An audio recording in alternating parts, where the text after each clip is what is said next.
Hi everybody, it's Sandy and it's the weekend, so it is time for a video.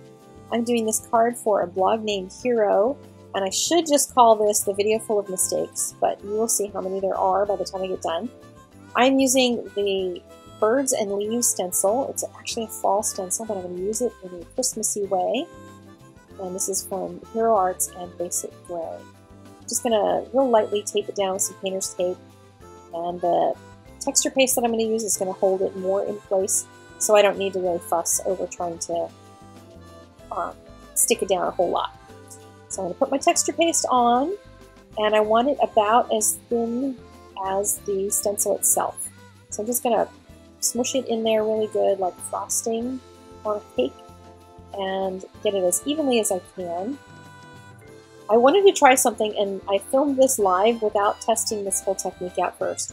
So I thought if it worked, I wanted to quickly get the video done because I have been just busy as anything, and I wanted to film it if I had the opportunity, so I did. And a lot of it worked, but you're going to see my errors. One of which is coming up here in a moment. I used my Butterscotch Tim Holtz Distress embossing powder. Very excited. I wanted to do a two-tone because, you know, me, overachiever, I can't do one color. Well, guess what? When I shake this off, I end up with a pile of all the excess, and I can't put it back into either container because now it mixes two colors.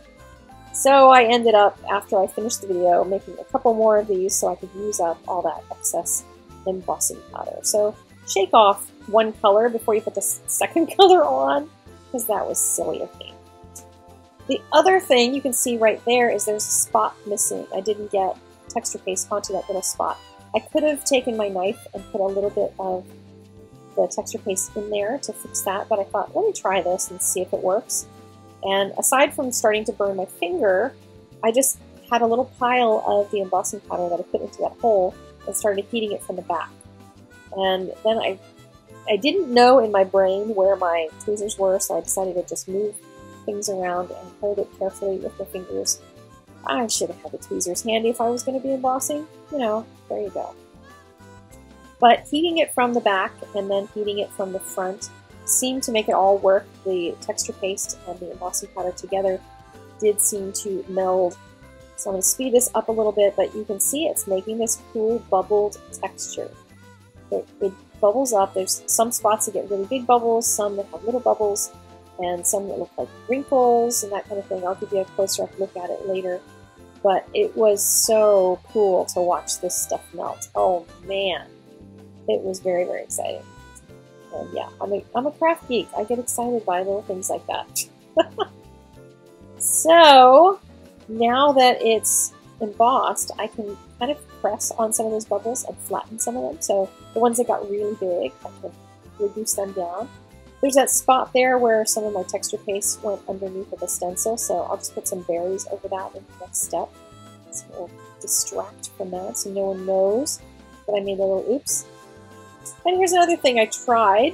I had the Hero Arts decor you can see on that little sheet, that little bit of bling that I wanted to use, and my paper didn't match because I had some punch layering paper from Hero Arts, and I decided, oh, I'll take a Pippit marker and I'll just cover that up and make that a darker layer around it so it will match my bling that I'm going to put on it. So happy with myself that I made my own custom colored paper, and I put it on my card, and guess what? Very little sticks to this distress embossing powder, especially something like bling. So I decided I was going to use stickles instead, which is the same color, so it was good, still matched my layer. And I'm just going to distract from my little bloop by putting the berries over it. And I put berries over the acorns so that nobody would know that this is actually a fall stencil that I'm using for winter.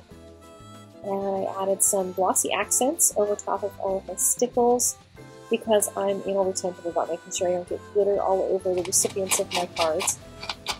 But you can hear the texture of this, like just scratching on it. It's kind of like sandpaper, and it doesn't look that. Sorry, the photographs of this are really hard to take because it doesn't look as lumpy as this. Here's what it really looks like when you look at it up close. Isn't that cool? I don't know why the lighting does weird things otherwise, but I loved how this came out so much. But I decided to put my sentiment on the inside because I didn't want to mess up the outside by trying to cover up any of that beautiful distressing that I did. I hope you enjoyed this video. If you want to watch something else, there's a few other videos here that you can check out from earlier this week and last week. And I will see you guys next time. Leave me a comment in the doobly-doo. Make sure you subscribe, favorite, share, all that good stuff. And I'll see you later. Bye-bye.